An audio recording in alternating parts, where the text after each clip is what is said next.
وہ محترم، مجھے کسی کا مصرع یاد آ رہا ہے، اس شہر بے اما میں چپ کا رواج تھا، یعنی ہر چیز کے اوپر ایک خاموشی اختیار کر لی جائے۔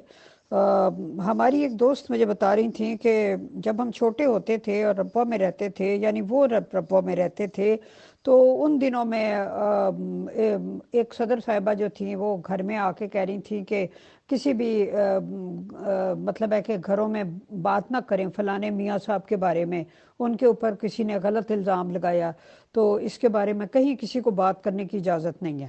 تو پھر لوگ بالکل خاموش ہو جاتے تھے۔ اس طرح پاناما لیکس ہوئیں، لوگوں کو کہا گیا چپ رہو، بس کوئی بات نہ کرے اس کے بارے میں، خاموشی۔ اب یہ ندا اسکینڈل ہے تو کہا جا رہا ہے کہ خاموش رہیں، کسی اس بارے میں بات نہ کریں، یہ پولیس کیس ہے۔ جب پولیس کیس نہیں بھی ہوتا تب بھی خاموش رہیں، جب پولیس کیس ہو تب بھی خاموش رہیں، یعنی ہر حالت میں خاموش رہیں۔ تو اس شہر بے امان میں چپ کا رواج ہے۔ جی محترم، اگلا سوال میں آپ سے یہ کرنا چاہتی ہوں کہ جو نظام جماعت ہے، ظاہر ہے آپ جماعت میں تھے، آپ نے بھی قریب سے دیکھا ہے، اس کے بارے میں آپ کی کیا رائے ہے؟ کیا یہ نظام جو ہے وہ انسانوں کے لیے سودمند ہے یا یہ ان کی صلاحیتوں کو کچلنے والا ہے؟ اس نظام سے فائدہ کس کو ہوتا ہے؟ کیا عام احمدی کو اس نظام کا کوئی فائدہ ہے یا جو ڈیسیژن میکرز ہیں جنہوں نے یہ نظام تشکیل دیا، یہ فائدہ جو ہے وہ ان کی طرف ہے، اس کا بہاؤ جو ہے وہ ان کی طرف ہے؟ اس بارے میں کچھ فرمائیے۔ جی، یہ بڑا انٹرسٹنگ آپ نے کوشچن کیا اور بڑا ہی خطرناک کوشچن ہے نظام جماعت کے متعلق۔ نظام جماعت کے متعلق آپ نے مسرور صاحب کی آڈیو میں سنا ہے، وہ ندا کو کہہ رہے ہیں کہ تم برٹش کورٹ میں نہ جاؤ ہے، اور اگر وہ دھمکی دے رہے ہیں اگر اس طرح کرتی ہو تو نظام جماعت حرکت میں آئے گا اور وہ جو چاہے کریں گے، میں ان کو پوری ایک قسم کی کھلی چھٹی دوں گا۔ تو آخر نظام جماعت ہے کیا چیز جس کے آگے مسرور بھی بے بس ہے؟ یہ کیا بلا کا نام ہے؟ اور وہ کہہ رہے ہیں کہ میں بالکل کھلی چھٹی دے دوں گا، وہ جو چاہے کرے، وہ کرتا رہے۔ کس کو کہہ رہے ہیں؟ ندا صاحبہ کو۔ اب جو عقیدت مند اس کلٹ میں پھنسے ہوئے ہیں ان کو سوچنا چاہیے کہ اپنی پوتی نواسی ان کے خاندان کی ہے، اس کو وہ دھمکی دے رہے ہیں۔ تو نظام جماعت میں کون لوگ ہیں؟ نظام جماعت آخر کیا چیز ہے؟ اس سے پتہ لگتا ہے کہ یہ سائیکولوجیکل وارفیئر، ریسورسز میں کیا آ جاتا ہے؟ پیسہ، انفلوئنس، پولیٹیشین، منسٹرز، جو بھی ریسورسز میں آتی ہے چیز، وہ ساری کی ساری چیزیں استعمال کریں گے۔ یہ ہے نظام جماعت، اور وہ لوگ جو انہوں نے پالے ہوئے ہیں غنڈہ گردی کرنے کے لیے۔ اور اس میں وہ بچی کہتی ہے کہ ہٹ مین ہائر کرو اور مجھے گچی سے پکڑو اور مار دو، اور وہ عطر کا اور ان کا بھی حوالہ دیتی ہے۔ تو یہ ہے نظام جماعت ایز اے بریف۔ ٹھیک ہے جی، یہ ایک ریسنٹ ٹائم کی ایک ایگزامپل میں نے دے دی ہے نظام جماعت کی بقول مسرور اور ندا کے۔ ٹھیک ہے جی، یہ تو ہو گئی بریف۔ اب ذرا پیچھے چلتے ہیں۔ نظام جماعت کس نے قائم کیا؟ مرزا محمود، ٹھیک ہے، انہوں نے قائم کیا۔ اور آپ ذرا دیکھیے، انہوں نے ایک نظام نو کی بات کی جس کو نیو ورلڈ آرڈر کہتے ہیں۔ یہ نیو ورلڈ آرڈر اب کا نہیں ہے۔ یہ اگر مرزا محمود کہہ رہا ہے کہ یہ نظام نو، نیو ورلڈ آرڈر، یہ بہت پرانا ہے۔ تو اس کا جو اسٹرکچر ہے وہ بڑا کنٹروورشل ہے اسٹرکچر، تو وہ ٹاپ پہ بیٹھے ہوئے لوگوں کو ہی فائدہ پہنچاتا ہے، اور عام آدمی کے لیے کیا فائدہ ہے؟ عام آدمی کی تو میں نے ابھی پچھلی آڈیو میں کہا کہ اس کی تو دولت بھی لٹ گئی، جائیداد بھی لٹ گئی، اولاد بھی لٹ گئی، ایمان بھی لٹ گیا۔ وہ تو مخلص، جتنا مخلص ہو گیا اتنا مفلس ہو گیا، یعنی وہ تو بالکل کہہ لے کہ ایک ایک نوالے کو ترسنے والا بن گیا۔ تو یہ نظام جماعت تباہی کا نظام ہے. یہ کون سا نظام ہے؟ جب نبی کریم صلی اللہ علیہ وسلم نے ایک نظام دے دیا مسلمانوں کو، تو کیا دنیا میں اس سے بہتر کوئی نظام آ سکتا ہے؟ بالکل بھی نہیں. میری تو یہ کلیئر انڈرسٹینڈنگ ہے، قرآن میں اور سنت کے حساب سے وہ ساری چیزیں دے دی گئی ہیں، ہمیشہ کے لیے دے دی گئی ہیں. تو یہ ایک اپنا سسٹم بنانا، یہ سسٹم صرف اور صرف ڈسیبل اور سائیکولوجیکلی لوگوں کو مفلوج کرتا ہے اور کچھ بھی نہیں کرتا.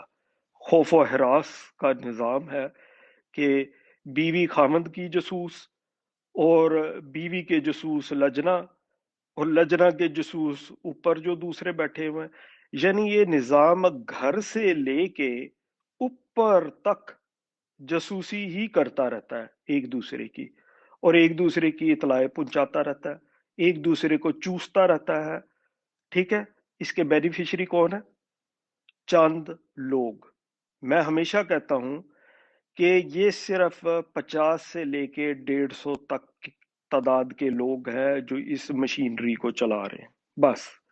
اس سے آگے میں کچھ نہیں کہوں گا. اور مختلف لیئرز ہیں، مختلف اس کے لیولز ہیں. سمجھنے والے بہت اچھی طرح سمجھ سکتے ہیں. میرا خیال ہے میرے جواب سے آپ کو اندازہ ہو گیا ہوگا. جی محترم، سوال یہ ہے کہ یہ جو ریسنٹ سکینڈل منظر عام پہ آیا ہے، اس سے یہ تو بات ہو گئی کہ جماعت کو بہت دھچکا پہنچا ہے، اس میں تو کوئی شک ہی نہیں ہے، اس میں تو کوئی دو رائے ہی نہیں ہے. لیکن میں آپ سے یہ پوچھنا چاہتی ہوں کہ سکینڈل کی وجہ سے کتنا دھچکا پہنچا ہوا ہے، یہ سارا جو امیج ہے وہ کتنا ڈیمیج ہوا ہے، اور پھر اس پر خاموشی اختیار کرنے سے، یعنی کہ اس پہ وضاحت نہیں دی گئی. کم از کم یہی کہہ دیا جاتا کہ ہاں ٹھیک ہے، ہم ملزموں ہم تحقیق کریں گے، ہم چھان بین کریں گے، اور جو ملزم ہیں ہم ان کو خود بھی گرفت میں لائیں گے، ان کو سزا دیں گے وغیرہ وغیرہ. یہی کہہ دیا جاتا تو کچھ نہ کچھ اشکشوئی ہو جاتی. لیکن ایک مکمل خاموشی اختیار کی گئی، جس کی وجہ سے ڈیمیج جو تھا وہ دگنا ہو گیا. جی جی، یہ آپ کا کوشچن بہت انٹرسٹنگ ہے. میں یہ کہتا ہوں آڈیو سے بہت ڈیمیج ہوا ہے، اور یہ ٹائٹینک شپ ہے، اس کے اندر ہو گیا سوراخ، اور اس میں روز بہ روز پانی داخل ہو رہا ہے، اور یہ اس سوراخ کو بند بھی نہیں کر سکتے. یہ اب ان کے بس کی بات نہیں ہے. اب یہ ہوگا، یہ جتنی بھی اس شپ پہ لائف بوٹ ہے نا، اس کو پکڑیں گے، چھلانگے ماریں گے، اور یہ بھاگنے کی کریں گے. تو بہرحال میں سمجھتا ہوں کہ نئی نسل جو مغرب میں ہے وہ تو آلریڈی فیصلے کر چکی ہوئی ہے، کیونکہ میری آبزرویشن میں ہے، اور میں اپنے بہت سارے لوگوں کو مغرب میں جانتا ہوں، ان کے بچوں نے فیصلے صاف صاف کر کے ماں باپ کو بتا دیے ہوئے ہیں. کیونکہ آپ انفارمیشن کو روک نہیں سکتے. بچوں کے ہاتھ میں فون ہے، آئی پیڈ ہے، کمپیوٹر ہے، وہ فوراً جو بھی کوشچن ہوتے ہیں، ایون حضور صاحب کے جو ان کے خطبے آتے ہیں، کئی ایسے بچے ہیں جو نوٹس بنا کے فوراً کراس چیک کرتے ہیں، اور وہ دیکھتے ہیں، وہ کہتے ہیں یہ تو بالکل ہی بات غلط ہے. پھر وہ تفاسیر سے بھی چیک کرتے ہیں، مختلف مختلف ایسے بھی بچے ہیں، اور وہ انہوں نے فوراً 2-3 مہینے میں، 4 مہینے میں ڈیسیزن کر کے اپنے فیصلے کر لیے ہیں، اور ماں باپ کو کہہ دیا آپ نے رہنا ہے تو آپ بے شک رہیں. یہ جھوٹا کلٹ ہے، اس کا اسلام سے کوئی تعلق نہیں ہے. اس وقت تو یہ سمجھتے تھے کہ بہت اچھا کیا، ہم باہر آ گئے، ہمیں آزادی مل گئی. اب آزادی جو ہے وہی ان کو گلے پڑ چکی ہوئی ہے. اب آ جاتے ہیں، وہ آپ نے جو بات کی کہ ان کی طرف سے کوئی بیان نہیں آیا، یہ کوئی ایسی بات نہیں ہوئی، تو ان کے پاس کہنے کو کیا ہے؟ جب اس 44 منٹ میں مسرور صاحب نے اپنی نالج کی کہہ لیں کہ پوری کیٹلاگ ڈسپلے کر دیا ہے کہ ان کا انٹلیکچوئل لیول کتنا ہے، تب وہ بیان دیں گے کوئی بھی تو وہ ان کے گلے پڑ جائے گا. تو کس حساب سے دیں گے؟ اب وہ بیان دیتے ہیں تو وہ ایز اے اسٹیٹمنٹ کنسیڈر ہوگی. تو کل کو اگر ان کو پولیس کے پاس جانا پڑے، کورٹ میں جانا پڑے، تو وہ بیان پریزنٹ ہوگا. تو اس لیے یہ بیان دینے سے بھی گھبرا رہے ہیں. اگر نہیں دیتے تو جو ڈیمیج جو ہونا تھا وہ تو ہو چکا، اس کو تو یہ ریکور نہیں کر سکتے، وہ ان کے اب بس کی بات نہیں ہے. کیونکہ دو لوگوں کی کنورسیشن ہے، وہ جو ڈسپلے کرتی ہے کنورسیشن، وہ تو ہوش اڑا دیے ہیں. کئی لوگ تو 2 3 دن شاکس میں سے ہی نہیں نکلے کہ وہ اتنے حیران پریشان ہیں کہ یہ دو روحانی وجودوں کی ایمان افروز گفتگو سن کے لوگ تو ابھی تک سوچ میں پڑے ہوئے ہیں کہ ہم 130 سال سے اس خاندان کی پوجا کرتے رہے.